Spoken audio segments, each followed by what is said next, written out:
Hey 10th graders, what's up? Hope you're doing well. I am so sorry for the delay in the upload of this video.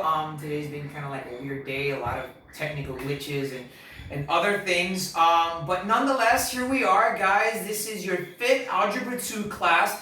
The examples that I'm going to be discussing are actually on page 259 and on page 260 of your textbook. So we're actually going to be doing the first 3 examples, all right?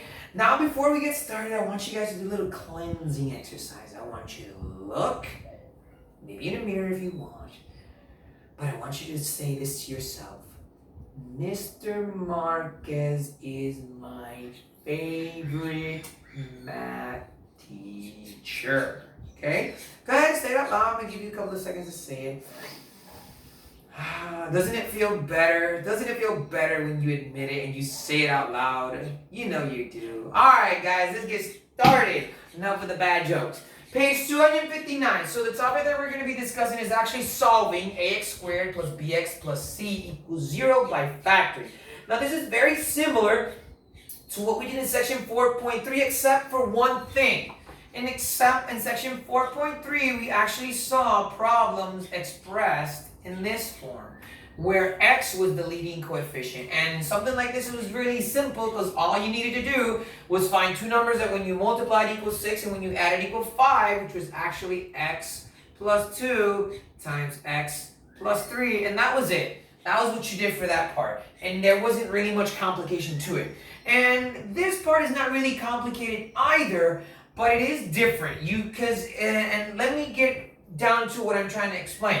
If I look at example number 1, there are no numbers that when I add equal negative 17 and when I multiply equal positive 6. So that means I can't use that method. I have to use an entirely different method. Now the method you're going to use is very simple. And what we're going to do is we're actually going to multiply the first coefficient and the last one. In other words, you're going to multiply 5 times 6, which equals 30. And what you're going to do, and that looks like a 6, so let me rewrite that. And what you're going to do once you have the 30 is think of factors, numbers that when I multiply them equal 30, but that when I add them equal, in this case, negative 17. So factors of 30 are 10 and 3, and that would work except that when I add 10 and 3, I get positive 13. And of course, I have 5 and 6, but again, when I add 5 and 6, I get 11. And the other ones that I have are 15 and 2. Now, 15 and 2 will work except for one thing. When I add 15 plus 2, I get positive 17, and I actually need negative 17. But you can work with the signs. I mean, you can add positives or negatives depending on what kind of term you have. So if I say negative 15 times negative 2, this is going to work. And the reason why is because negative 15 plus negative 2 is negative 17, and negative 15 times negative 2 is positive 30. So now that I know I can do that, that means that I'm going to rewrite the expression by saying 5x squared minus 15x minus 2x plus 6. Now we're going to use something called factoring by grouping. And factoring by grouping is explained in Algebra 1, and it is explained a little bit later on in this chapter, but I'm going to go ahead and give you a heads up so that way this process can be a lot easier, because the other method, we just called the trial and error method, is actually a lot longer. So what we're going to do is we're going to factor them by grouping, and that means that you're going to group each term individually, and then we're going to find the common factor of one side and the common factor of the other. So if I look at 5x squared minus 15x, what I'm actually going to do, guys, is I am going to find a number that divides by 5 that divides by 15. And if you said 5, you are correct. So 5, I imagine a lot of you actually going kind of like when you're watching a little kid's show going like 5, yelling at the screen. I hope so. Anyway, going back to this, 5, but I have an x squared and I have an x, which means that x is also part of my answer. But how do I decide which x I'm going to choose? Well, remember that this x actually has an exponent of 1. And I'm actually going to choose the x with the smallest exponent, so I'm actually going to say 5x. And then I'm actually going to divide everything by 5x. okay? So, remember that whenever I am dividing exponents, I subtract them. So 5 divided by 5 is 1. You don't necessarily have to write the 1, but you can subtract 2 minus 1, which is 1. So that would be x. And then you're going to divide negative 15 by 5, which is negative 3. And the x's cancel out, so it's 5 times x minus 3. And we're going to do the same thing on the other side. So what number divides by negative 2 in this case? That also divides by 6? Well, it's actually negative 2. So negative 2. And you're going to divide everything by negative 2. And negative 2 divided by negative 2 is actually going to be 1. So you can write 1x or x. I just write x. It's easier. And 6 divided by negative 2 is 3, so x minus 3. And now I actually have everything factored out, and I have a common binomial. The binomial is x minus 3. So how do I arrange this answer? Well, you're going to say 5x minus 2, and I'm going to pass over the common factor that I got, which was x minus 3, and that's my answer. That's it, guys. That's it. It's nothing more. It looks a lot more complicated than it actually is. It's quite simple. And then let's go on to example number 2, which is the same thing. But in this case, I have 3x squared plus 20x minus 7. So the first step is to do the same thing I did here, which is to multiply 3 times negative 7. And that's going to equal negative 21. So I actually have to find factors of negative 21. Now, factors are numbers that when I multiply equal negative 21, but when I add them, in this case, equals positive 20. So I know I can say 7 and 3, which is probably the most common one, but when you add 7 and 3, you don't get positive 20, you get positive 10. So 7 and 3 is not an answer in this case. The other factor is positive 21 times 1, but when I multiply, first of all, 21 times 1 is positive 21, and I need negative 21. So that's not going to work. So that means that one of the two answers has to be negative in order for me to get positive 20. In that case, I can say positive 21 times negative 1, and that one will work. Because 21 times negative 1 is negative 21, and 21 plus negative 1 is positive 20. So this is the factor that I'm going to use, or these are the factors that I'm going to use. And let me write that here. Okay? So these are the factors that I'm going to use, which means that I'm going to once again rearrange this, and I'm going to say 3x squared, and I'm going to say plus 21x minus 1x, or minus x, minus 7. And that's pretty much it. So what am I going to do after that? The same thing I did here. I can imagine you just screaming that to the screen. The same thing you did there. You're actually going to say 3x squared plus 21x times negative 1x minus 7. And we're going to once again just find the greatest common factor. So what number divides by 3? That also divides by 21, it's actually 3. And we're going to say 3. But again, just like I have here, I have an x. So I'm going to choose the x term that has the smallest exponent, so that would be 3x. And then I'm going to divide everything by 3x. And 3 divided by 3 is 1, and I subtract the exponent, so 2 minus 1 is also 1, and that just leaves x.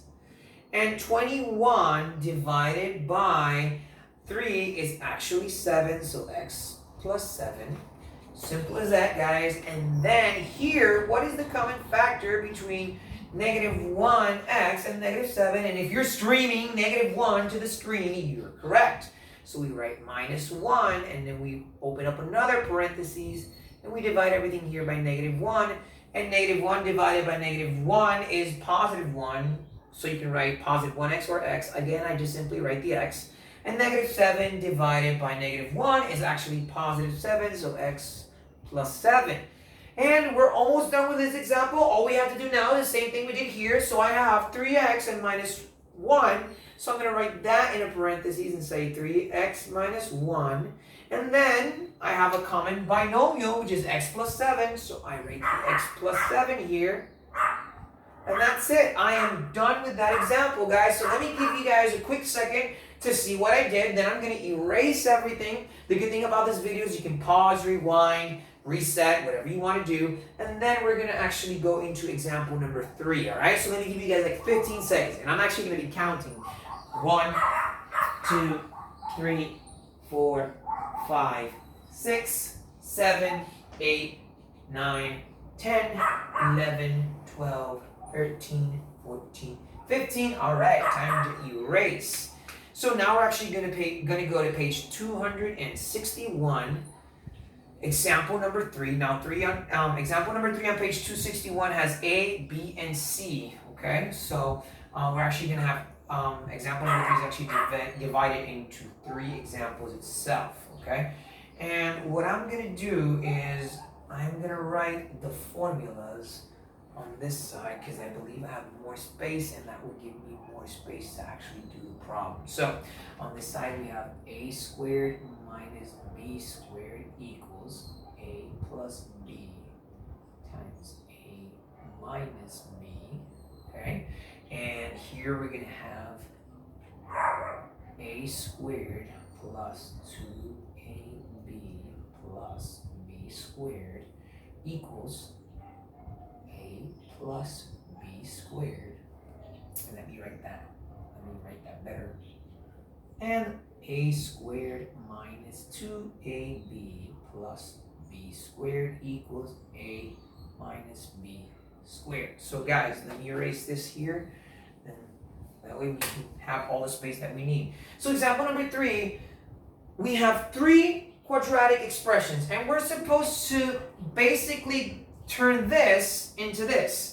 So we have the 3 formulas that we saw in section 4.3, which are the special products of binomials or our special patterns of binomials. They have different names, but they're basically the same thing.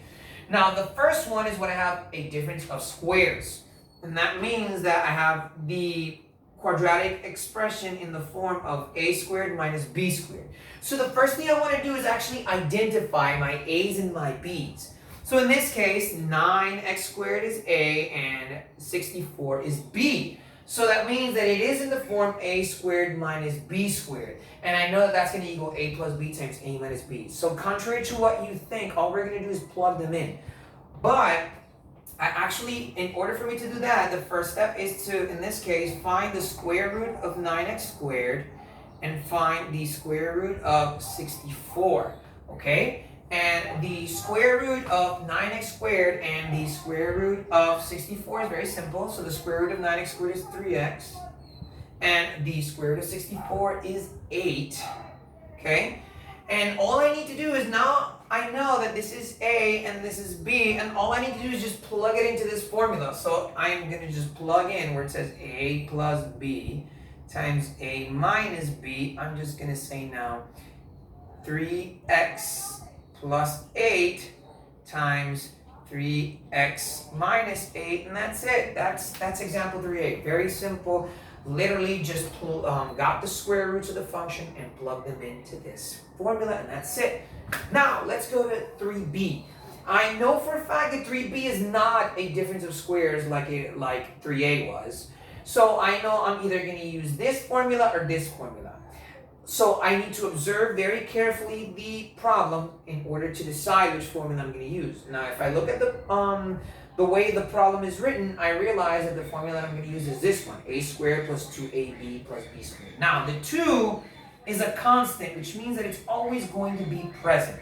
So what does that mean? Well, that means that this is going to be my a, 4y squared is going to be my a. The 2, which I know is a constant, the a and the b, and of course 25 is going to be my b, right? So how do I work with this? Well, I know for a fact that all this actually equals a plus b squared, okay? So all this is going to be written in the form a plus b squared, but again, it's not a and b the way you see it here, where you have 4y and 25. It's actually the square root of that. So we're going to do the same thing that we did in the previous example. We're going to get the square root of 4y squared, which is actually 2y, and the square root of 25, which is actually 5.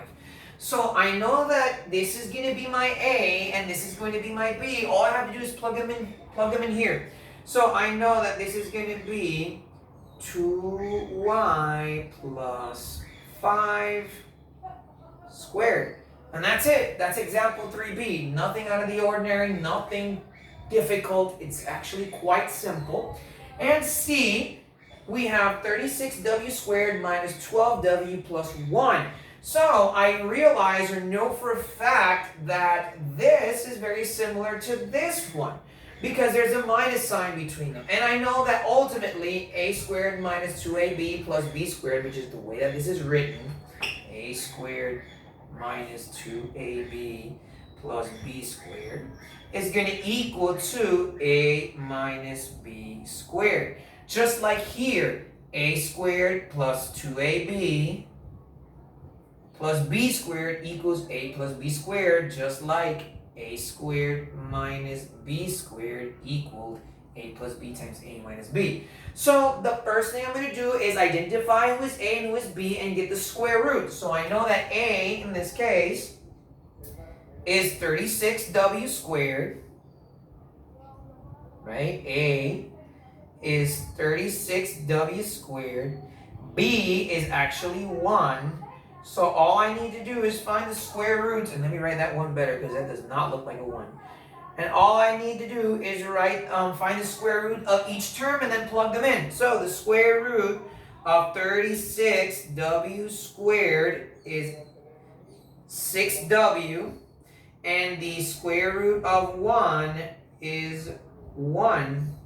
So all I do now, and again, this 1 is just not working for me today. It's not looking like a 1. There you go. And all I do now is, I hope I'm making you guys laugh. Sometimes I get goofy like this because I want to make sure that you're laughing.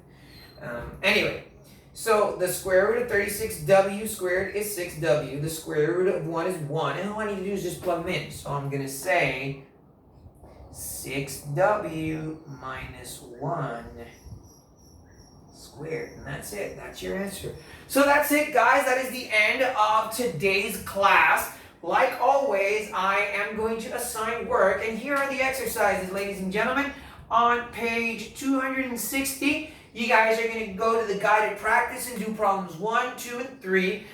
And on page 261, you're actually going to do problems 7 through 9. And this morning, I posted on the LMS the instructions on how you guys are going to email me and when you guys are going to email me the assignments. And I believe they were posted on the group chats. So if you have any questions, go back to those messages or text me. And guys, one more time before we go, say, Mr. Marquez is my favorite math teacher. Go ahead, say it, cleanse yourself, be free, and stop the madness. Anyway, guys, I know I get a little goofy, but I'm just trying to bring a little bit of a smile. So stay safe. Hope you guys are doing well, and I will see you very, very soon. Bye.